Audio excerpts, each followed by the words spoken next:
बंधु माने आजिर एही कार्यक्रम को आपण मानकु स्वागत।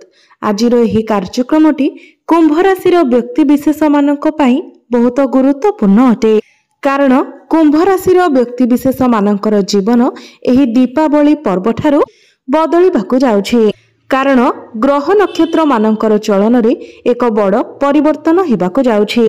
सबुठारु बड़ कथा हेउछि देवगुरु बृहस्पतिंकर महापरिवर्तन हेबाकु जाउछे।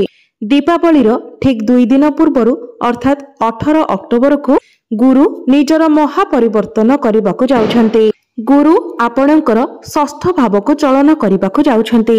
दीर्घ 12 वर्ष परे गुरु आपणकर षष्ठ भाव को चलन करिवे एवं ग्रह मानकर राजा सूर्य आपणकर अष्टम भावरु बाहरी आपणकर नवम भाव को प्रवेश करिवे। आपणकर भाग्य भाव को प्रवेश करिवे।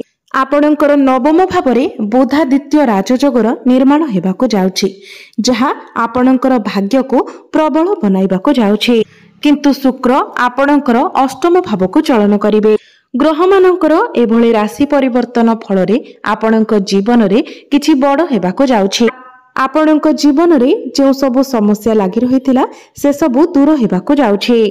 पुनर्बार आपणक जीवन को खुशी फेरिबाकु जाउछि।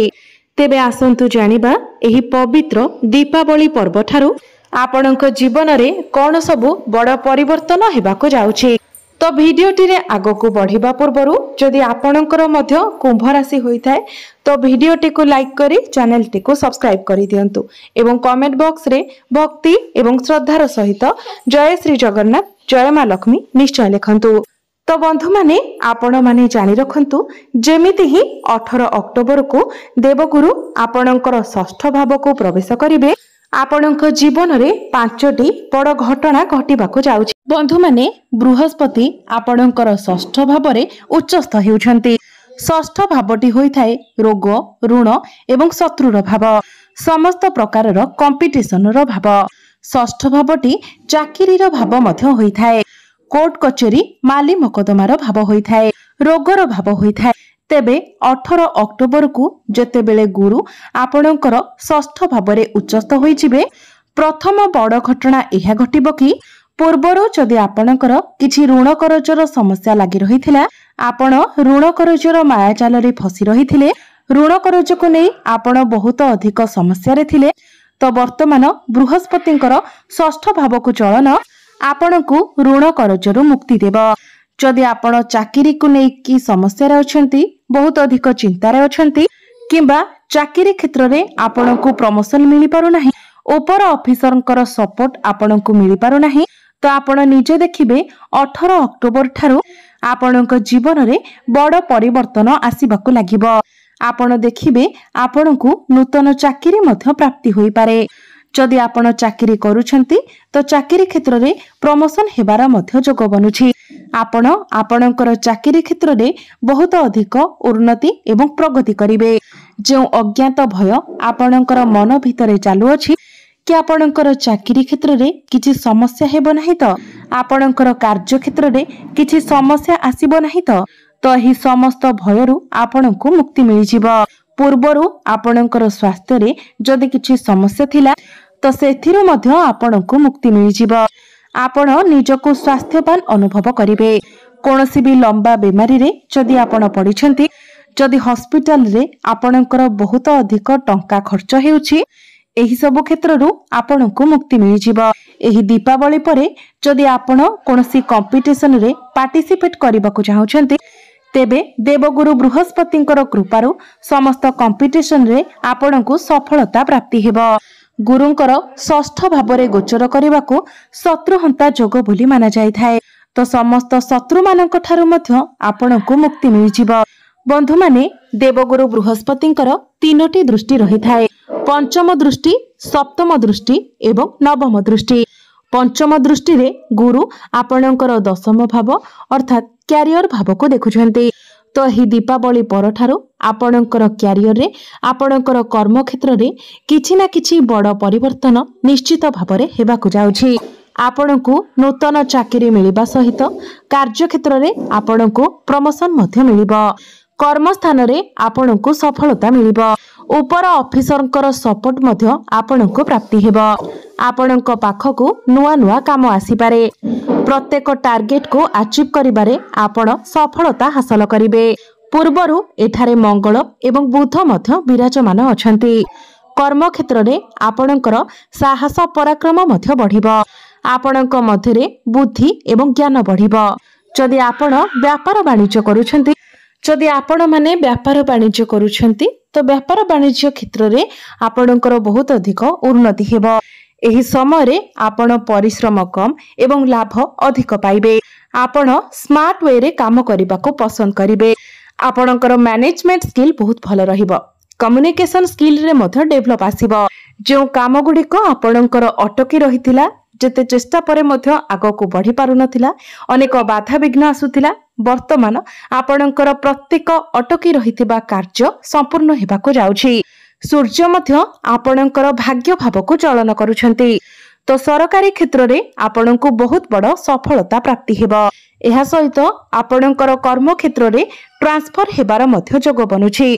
कोनोसी एमएमसी कंपनी रु आपणको जॉब ऑफर आसी पारे एवं सूर्यंकर आपणकर भाग्य भाव को चलन करिवार अर्थ हेउछि एही दीपावली परे आपणकर भाग्य प्रबल हेबो। आपणको संपूर्ण भाबरे आपणक भाग्यर साथ मिलिबो। आपण किछि बड़ कार्यर आरंभ करि पारंती। कोनोसी स्थान रे पुंजी निवेश करी आपण बड़ धन लाभ मध्य करि पारिबे। पितांक सहित आपणकर संपर्क बहुत भल रहिबो। पितांक ठारू आपणको सहाय्य सहयोग प्राप्ति हेबो। पैतृक संपत्ति रु मध्य आपणको लाभ प्राप्ति हेबो। गुरुंकर दृष्टि आपणकर द्वादश भाव उपरकु रहुथिबारु एही दीपावली परे आपणकर मन धर्म आडको अग्रसर होई पारे। आपण कोनोसी धार्मिक कार्य करि पारंती तेबे द्वादश भावटी खर्चर भाव मध्य होई थाए। कोनोसी धार्मिक कार्य रे आपण आपणकर टंका खर्च करि पारंती किंबा कोनोसी दूर यात्रा करि पारंती तेबे दूर यात्रा रे आपणकर किछि टंका खर्च होई पारे। जो माने विदेश रे रही कोनोसी काम कार्य करूछंती से माने निजर कार्य क्षेत्र रे बड़ सफलता देखिबा को पाइबे। जो माने कंस्ट्रक्शन रो काम करूछंती इंपोर्ट एक्सपोर्ट रो काम करूछंती लौह संबंधित कार्य करूछंती सेमानंकु बड़ सफलता देखिबा पाई मिलिबो। गुरुंकर दृष्टि आपणकर धन भाव उपरे पडुअछि। गुरु हेउछंती स्वयं धनर कारक ग्रह तो धन भावर कारक होई आपणकर धन भाव को दृष्टि देउछंती। निजर स्वगृह को देखुछंती। आपणकर बैंक बैलेंस बढ़िबो। आपणकर डेली इनकम मध्य बढ़िबो। एही दीपावली परे आपण किछि टंका मध्य संचय करिवे। आपणकर घर परिवार रे हस खुशीर लहरी लागि रहिबो। घर को कोनोसी नूतन अतिथि मध्य आसी पारंती। द्वितीय भावटी होइथाय बाणीर भाव। एही समय आपणकर बाणी रे मधुरता आसीबो।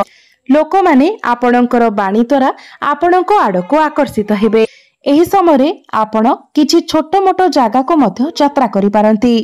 जो माने ऑनलाइन रो काम करूछंती डिजिटल मार्केटिंग रो काम करूछंती से माने एई सब क्षेत्र रे बड़ सफलता देखिबा को पाइबे। आपणकर पंचम भावर अधिपति बुध आपणकर दशम भावरे केंद्र रे विराजमान अछंती तो आपणक प्रेम जीवन रे जदि किछि समस्या चलीथिला जदि आपणक मध्यरे कथावार्ता बंद होई जायतिला कोनोसी प्रकारर मिसअंडरस्टैंडिंग थिला जदि आपणक मध्यरे कोनोसी प्रकारर मनमालिन्य थिला तो से सब दूर होई जिवो। आपणकर भल पाइबा विवाहर रूप नै पारे। शिक्षा क्षेत्र रे मध्य आपण बहुत अधिक उन्नति करिवे कारण गुरु आपणक कुंडली रे उच्चस्थ हेबाको जाउछंती। आपण किछि उच्च शिक्षा करिबाको बाहर को जाई पारंती। कोनोसी नूतन स्थान रे आपण एडमिशन नै पारंती। गुरु आपणकर लाभ भावर अधिपति होई आपणकर षष्ठ भावरे उच्चस्थ हेउछंती जहा फल रे आपणको आर्थिक लाभ निश्चित भावरे मिलिबो। आपणकर समस्त आर्थिक समस्या दूर होई जिवो। बड़ भाई भौणींकर सपोर्ट आपणको प्राप्ति हेबो। जो माने स्टॉक मार्केट शेयर मार्केट एवं ट्रेडिंग रे काम करूछंती सेमानको आकस्मिक धन मध्य लाभ हेबो। आपणकर मांकर स्वास्थ्य रे जदि पूर्वरु किछि समस्या थिला तो से सब मध्य दूर होई जिवो। आपण किछि नूतन जमी भूमि प्रॉपर्टी इत्यादि किणाकिणी करि पारंती। नूतन जान वाहन किनि पारंती। नूतन गृह निर्माण करि पारंती। तो मोटामोटी भावरे देखिबाकू गले दीपावली 2 दिन पूर्वरु बृहस्पतिंकर आपणक कुंडली रे उच्चस्थ हेबा दीपावली परे आपणक जीवन में अनेक परिवर्तन आनिबाकु जाउछि, जेमिति कि आपणकर फाइनेंशियल ग्रोथ हेबाकु जाउछि, आपणकर बैंक बैलेंस बढ़िबाकु जाउछि। एही समय आपण दूर स्थान को यात्रा करि पारंती। समस्त ऋण करजरु मध्य आपणकु मुक्ति मिलि जिवो। आपण आपणकर कर्म क्षेत्र रे मध्य अधिक उन्नति एवं प्रगति करिवे। तेबे जेहेतु आपणक कुंडली रे शनि 7.5 अंतिम चरण चलीछि, तो शनिकर दुष्प्रभाव को कम करिबा पई एवं शनिक ठारू शुभ फल प्राप्ति करिबा पई आपण प्रत्येक दिन शनिकर बीज मंत्र 108 थर जप करंतु। प्रत्येक गुरुवार दिन आपण ब्राह्मण मानकु किछि हळदिया जिनिस दान करंतु। प्रत्येक दिन आपण हनुमान चालीसार पाठ करबा सहित प्रत्येक दिन उदित सूर्य को तंबा पात्र रे जलार्घ्य अर्पण करंतु। आपणकु अधिक मात्रा रे शुभ फल प्राप्ति हेबो।